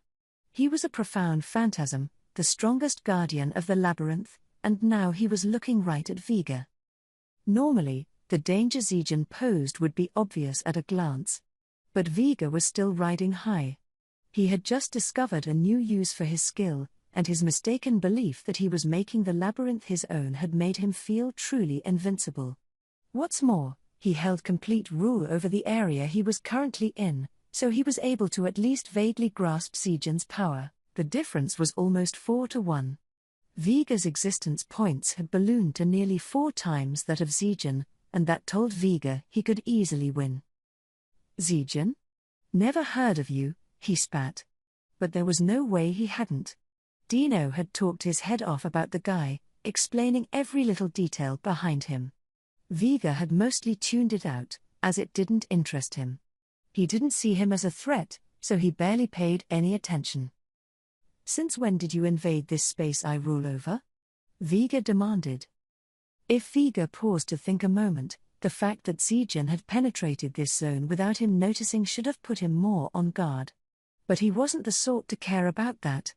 The way he failed to catch his presence at all until now was a bit of a surprise, but he didn't see it as a major problem. What really mattered was his ability to fight. Sneaking around and hiding in the shadows won't let you beat your enemy, after all, a fact Vega learned after a lifetime of running and hiding. Simple, Zijin replied, not letting the question bother him. I was here from the beginning. That's all. Guess that was a blind spot of mine. It made sense to Vega. It explained why he didn't sense anyone breaking in. He certainly didn't notice anything untoward treading on the roots he had spread across the labyrinth grounds. If he knew the reason for it, there was no longer any need to fear it. Well, I can't say you're too smart. He gave Zijin a scornful smile. If you kept yourself hidden, I would have never spotted you. This wimp must have not made it out of this space in time, only to realize he was locked in for good. So he panicked, he jumped out, and here we are, thought Vega. It made sense to Vega, who was barely paying attention to half of what Zijin said anyway. The Mist Lord epithet went over his head as well. Nothing about what Zijin told him meant very much. Yep, your luck's sure run out, huh? You should feel honored, though. It was gonna happen sooner or later anyway, but now you get to die and become sustenance for me. Without further warning, Vega created 4 Draco beasts and ordered them to eliminate this pesky bug for him. Each of them was stronger than back during the battle with Hinata's group. Their EP each broke 4 million, and they had been steadily building up experience in battle. Vega lacked the resources to create an entire herd at once, which was regrettable, but once the labyrinth was consumed, he'd have an infinite stock to tap into. The way Vega saw things, Zijin and the Draco beasts were about equal. One of those creatures alone might have trouble against him, but 4 would have no problem.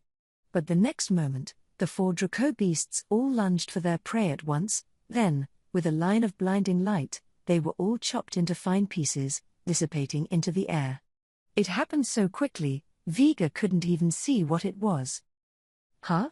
You beat my Draco beasts that easily? What the hell kind of trick did you use, you bastard?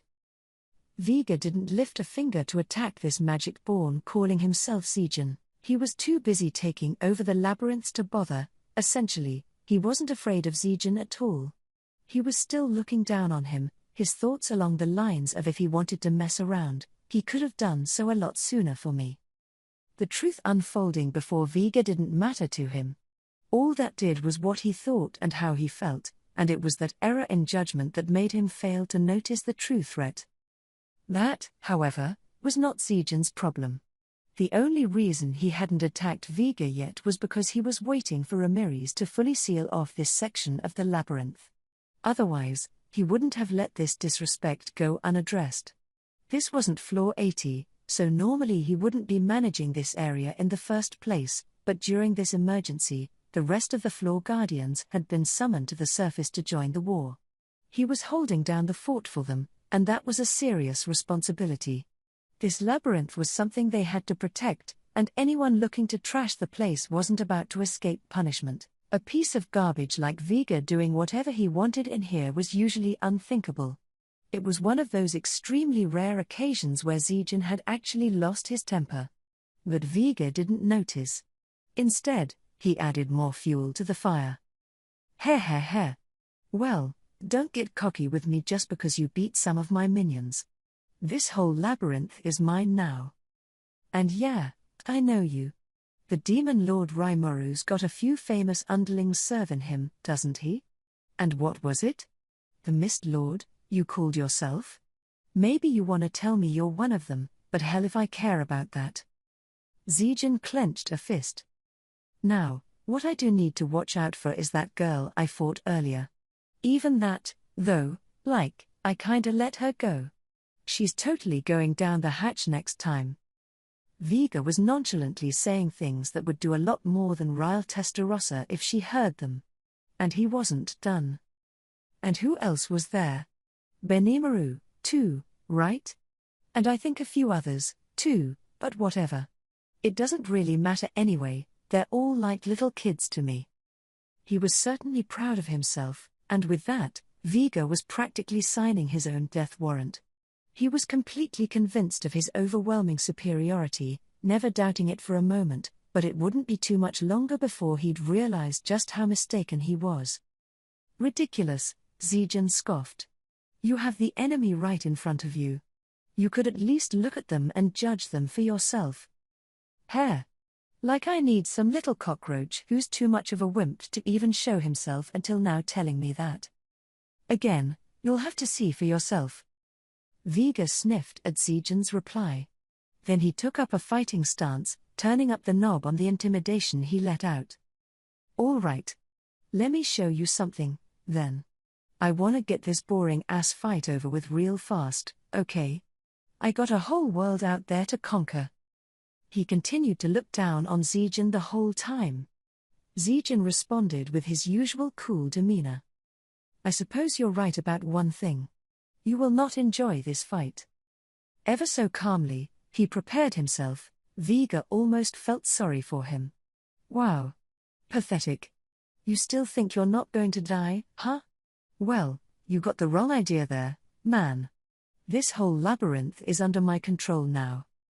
The only pathetic one here was Vega.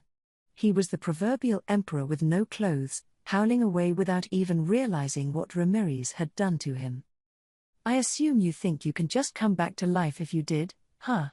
That's why you're daring to take on someone as vastly superior as me. Except you're nothing but a little bug who, brphhh? That was all Vega could force out. In essence, the point he was making, with his very incorrect knowledge, was that Zijin could keep on trying his luck against him if he wanted, without necessarily being a match for him at all. However, he failed to get the point across. He wanted to say that he had taken away the immortality the labyrinth offered, hoping that it'd shake his enemy and doom him to eternal death. But Zijin had made his move before he finished. Really, he just talked for too long. In Zijin's mind, continuing to babble away in a fight after your opponent squared up was an unbelievable piece of buffoonery. Even worse, his patience had reached its limit. Anyone who dares to defile the labyrinth shall die, that was Rimuru's decree to him, and it was the credo he lived by. He had been briefed by Benimaru about the Ramirez approved strategy of letting Vega take a piece of the labyrinth, and he agreed with it, too, but it was still difficult to keep himself serene. Defiling this place was the one thing you could do that'd guarantee uncontrollable rage from Zijin. Now that Ramirez was finished with her work and this floor was fully quarantined, there was no longer any need to hold back. Listening to Vega talk was just his way of showing a little compassion, but now he was unleashing his anger, silencing Vega mid-sentence. You? Vega glared at Zijin as he held a hand to his bleeding nose. Wait, this is so weird. I consumed the labyrinth. I should be immortal. Oh, wait, I'm not dead in the first place. Finally, Vega realized it. Whether he was immortal or not didn't matter at the moment, as he now saw, his strength hadn't changed one bit from before. He thought he had just unlocked an inexhaustible supply of energy for himself, but that didn't mean he had boosted his instantaneous firepower at all. One's EP didn't directly correlate to fighting force. If you were allocating resources to things not related to combat, then your point total wasn't all that useful of a metric. Evaluating someone based on magicule count was a more realistic approach, and in that sense, Vega's fourfold EP advantage over Zijin didn't mean he was guaranteed to win. Zijin silently pursued him. Vega, who still had no idea what just happened, began to lose his vision. This was all the work of a kick from Zijin. Vega didn't see when he had closed the distance between them, but that leg, raised high in the air, revealed the exact type of attack laid upon him. Slowly lowering it, Zijin kept Vega in his sights. You're very tough. I will go a little harder next time, and then he disappeared. This was Zijin's divine mobility skill, which was far beyond what Vega was capable of following. No matter how hard he invoked magic sense or grasped space, no matter how much he used hasten thought to figure out what was going on, it was impossible for Vega to capture Zijin on the move. The reason was simple. Zijin wasn't merely fast, he was existing in a mixture of reality and illusion, of truth and falsehoods.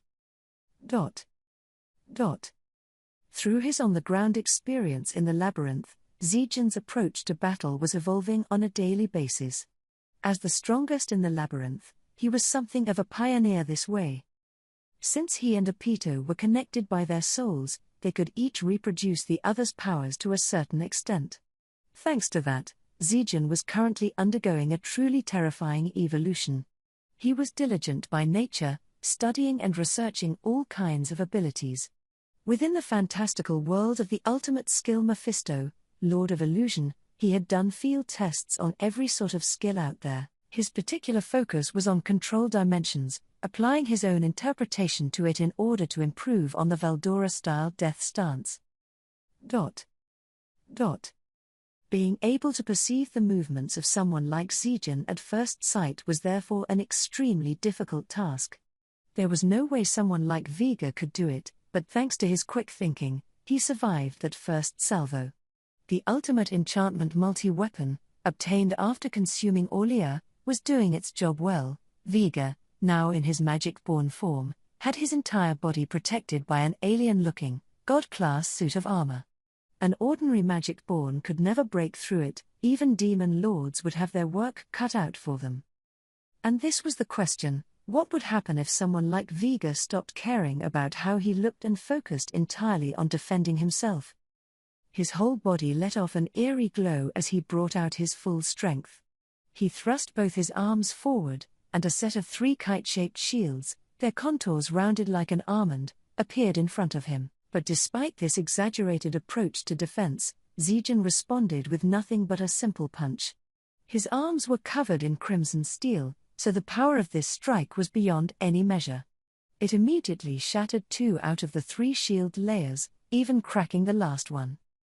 The feat was more than enough to change Viga's perception of things. This guy's a monster. Ugh. I didn't think there was still anyone like this left. Maybe I underestimated the demon Lord Raimuru just a little. Yes, Viga regretted looking down on Zijin now. He had completely underestimated his enemy, and not just a little, either, but that was still admitting a lot by Viga's standards. His lack of regret over things that went wrong was a bad habit of his, but then again, his constantly positive outlook on his chances was probably one of his better traits. Now that he saw Zijin for the threat he was, Viga began to reanalyze him. Looking at his overwhelming battle sense and destructive power, he appeared to be superior to Viga when it came to close combat. Judging by his movements, which seemed to transcend the laws of physics, Viga was convinced that he was something close to a spiritual life form. Heh. But I'm still gonna beat him. Those god-class kite shields were shattered without an effort, but that's because it was all inferior, Viga-crafted gear. He could regenerate them any time he wanted, so it wasn't much of a loss. With all the energy he still had, he could easily make up for his losses so far. I gotta think about it the other way around. It's not that he broke 2 whole shields. It's that he only broke 2. His optimism was one of his greatest assets, and it served him well here, too. The moment he realized the 3 layers of shields wouldn't help him, he shouted out, "Protect me? Ring of invincibility." In response to the command, 4 rings, each 3 or so feet across, appeared in the air. Each one offered god-class defense, and now they were automatically giving Viga protection. If 3 weren't enough, he could just make 4 instead. For Viga, this really was an invincible sort of defense. Even if he failed to perceive an incoming attack, the Ring of Invincibility's automatic defense kept him perfectly safe. It could deal with attacks from any and all angles, perfectly protecting its master at all times, and if they were ever shattered somehow, they could instantly regenerate for him. With all that in mind, Viga was confident that defeat just wasn't in the cards today. His composure now fully back, Viga smiled broadly at his enemy. "Hey! You think you got me beat, huh? Think you already won? Well, tough luck for you. I haven't even started to get serious. Don't ignore me, man. You think you're better than? Eep." 2 rings, layered on top of each other, shattered at once, making Viga swallow his words in fright. Zijin, paying this no mind, continued to calmly attack. Rings were shattered, then regenerated, and so on without end. Viga was frightened by it at first, but once he realized none of the attacks were reaching him, he quickly regained his confidence. "Ah ha ha ha ha. How do you like the Ring of Invincibility? Pretty neat, huh? You're a little better than most people, but you're still just a wimp. No match for me at all." Viga couldn't help himself. He was so overconfident of his own strength that there wasn't a single doubt in his mind that Zijin was giving this his full power. "Just like I thought. He's a hell of a brawler, but that's all he is. If he doesn't have a way to break my shield, then I never had a thing to be afraid of." Being afraid in the first place was a little telling, but Viga didn't care. In his eyes, Zijin was just this guy blindly repeating his useless attacks. His optimism was veering dangerously close to stupidity. "Well, that was a pretty neat performance. Let me pay my respects and show you what I'm really made of." Viga thrust his arms towards Zijin. They joined together, forming a shape similar to a gun barrel. "Time to die. Infinite Eater." It was Viga's strongest attack, one unleashed with unwavering confidence behind it. Moss had used it to great effect in the battle at the Inglesian capital, and Viga learned it through the eyes of a Draco beast. It was surprisingly well suited to Viga. Moss couldn't reuse the energy it absorbed until it had been completely sublimated, but that was irrelevant to Viga, thanks to possessing Asdahak. In other words, he could use it like a rapid-fire automatic weapon. His Magi bacteria, capable of devouring all matter and turning it into dust, was transformed by this skill into a wave of annihilation that gouged through its foes. It could reduce all wavelengths, the frequencies energy ran at, to 0, making it a destructive force that nothing could defend against. If an enemy had an existential rating beneath his own, he could eat them without much resistance at all. It was an unbelievable feat of strength, but its simplicity is what made it so extremely effective. This applied to living matter as well, and spiritual life forms like angels and demons were no exception. In fact, the more energy in a body, the purer it was, making it the perfect prey for him. Vega had become invincible after mastering this technique.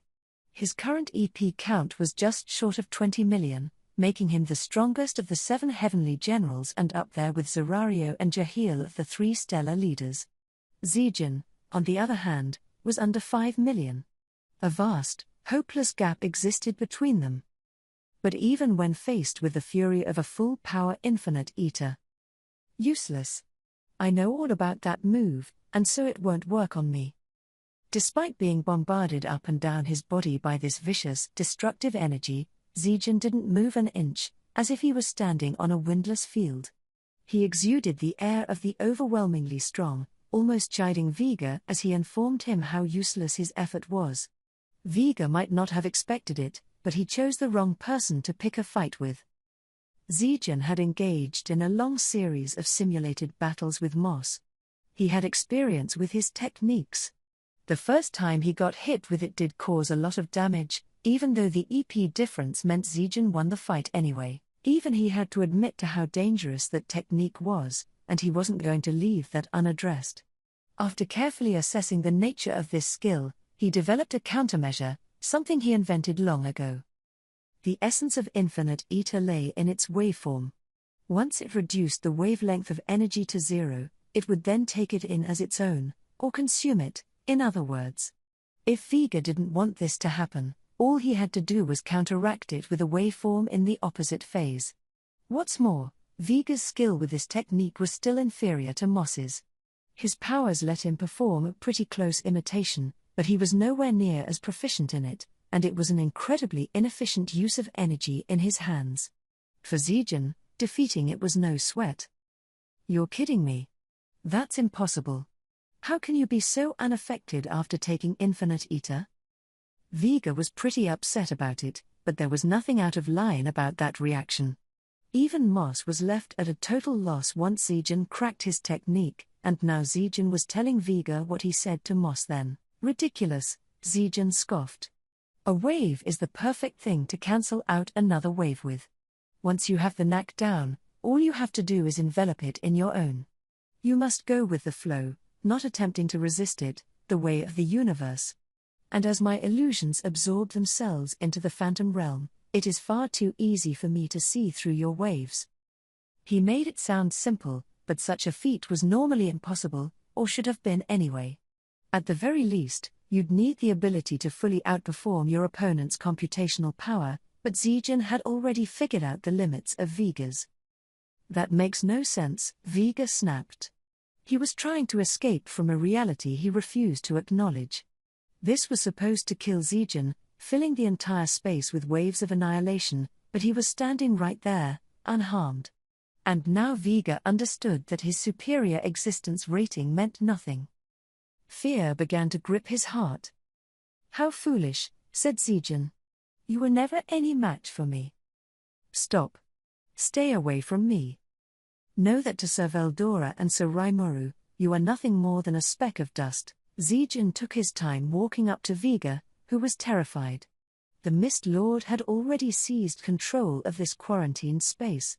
From the very beginning, everything had been managed by Zijin's authority, the fantastical world ability he received from the ultimate skill Mephisto. They were in a world where even the flow of time could be twisted any way Zijin desired, where everything was decided exactly as he wished. No matter how much Vega struggled, it would all be in vain. Damn it. You're not any better than me. Just because you can block an attack doesn't mean yours will get through to me. As he fled from Zijin, Vega decided that corroding the labyrinth would need to be his first priority. If he could take control of it and secure his own immortality, Zijin would no longer be a threat to him. It might not happen instantly, but Vega was sure he would win eventually. He so innocently thought that all he had to do was hold out until then. But Zijin would never allow that. It's about time to end this farce, let's do it now. He was acting solely on his own emotions, no matter what Vega wanted. And now those emotions directed him to slam his fist into the rings in a fit of rage. That's not gonna work on me was what he was about to say, before he was rendered speechless. Zijin's fist shattered the circle, like it was made of paper. The 4 rings overlapped one another and broke into a million tiny pieces. In a panic, Vega created the maximum number of rings he could deploy at the same time. But Zijin casually destroyed them, one by one. Vega was flabbergasted. No matter what he did, it was useless. The ring of invincibility was broken. Vega fell on his rear end, a pathetic sight. Even he had to admit it now, regardless of how hard he struggled, he could never beat Zijin. Your ability may give you absolute power in the physical world. In the spiritual world, it is weak. And here is the result. Wait. Take a second to listen to me. No longer caring about appearances, Vega pleaded with Zijin, but to no avail. Sensing the danger, he crawled back a bit, summoning his ring of invincibility. As long as he kept breaking these out, no attack could reach him, and as long as he was safe, all was well. Zijin's left hand began to glow. A dimensional level slicing wave shot out from it, and the next instant, all the rings protecting Vega were cut to pieces. And at the same time, the next one. I gotta get the next one ready. The panicked Vega found the characteristic shine of crimson steel embedded in his abdomen. HRRGHHH. It was only the lingering glow. Zijin's backflip kick, released at lightning speed, had struck him. The glow gently faded away, and all that remained was Vega, his face covered in tears, snot, and vomit. He crouched down, hands on his stomach, and begged Zijin. Just stop. Help me. It was an eye-popping plea for help. There was an unbridgeable gap in ability between the two of them. Pure power, something that couldn't be measured by existence points, had won the day. Zijin had trained hard for this moment, and now there was no way Vega could beat him. That was the reality, the eternal truth. Zijin's left fist began to dully glow. Stop. Vega's scream split the sky, and at that exact moment, something unexpected happened to the labyrinth. Everyone in the control room was speechless. The target is cornered. Zijin informed Benimaru of this through a thought communication. There was no reason to stop him, so Benimaru gave the necessary permission, but it hadn't even been 5 minutes since Zijin was deployed. Apparently, Vega had been subdued without much trouble at all. He was in a quarantined part of the labyrinth, so they didn't have a visual on what was happening in there. They could only imagine what kind of battle took place, but it must have been incredibly lopsided, either way. Dang. Ramirez was stunned. Zijin's just too darn strong, ain't he? I have to hand it to him, said Benimaru, nodding. He must have made it look easy. No one could argue with that. It was obvious who the strongest warrior in the labyrinth was. Everyone was nodding in agreement. I gotta say, Benimaru added with a sigh of relief, Zijin sounded really pissed off. I'm just glad he went along with the plan. They needed to dispose of Vega, and that meant preventing his escape. That's how they came up with this isolation-based approach, but the idea hadn't come from the labyrinth managers at all. Zijin wasn't technically under Benimaru's command, but even so, he obeyed his orders, likely because he was convinced it was the rational way to go. With Rimuru gone, they couldn't afford to have disunity in the ranks. Everyone understood this, and that's why they readily accepted Benimaru as their commander. Well, unlike you, he can think calmly, is why. I can think calmly, too, Commander. Oh yeah, sure. I'm impressed you can put up such a great acting job in a situation like this. I am honored by your praise, Lady Ramirez. Benimaru and Ramirez nodded at each other. The mission was almost at its climax, and there were bright faces across the room. Vega would soon be dealt with, and things were about to finish up over at the battle arena, too. It's all going to be fine, Sir Rimuru. I'm here to protect the labyrinth with my life. Now that Rimuru was absent, Benimaru was the highest authority in charge. Ramirez's cooperation was appreciated, but it was still too soon to let their guard down. So Benimaru pointed his motivation toward the future. The real work was just beginning.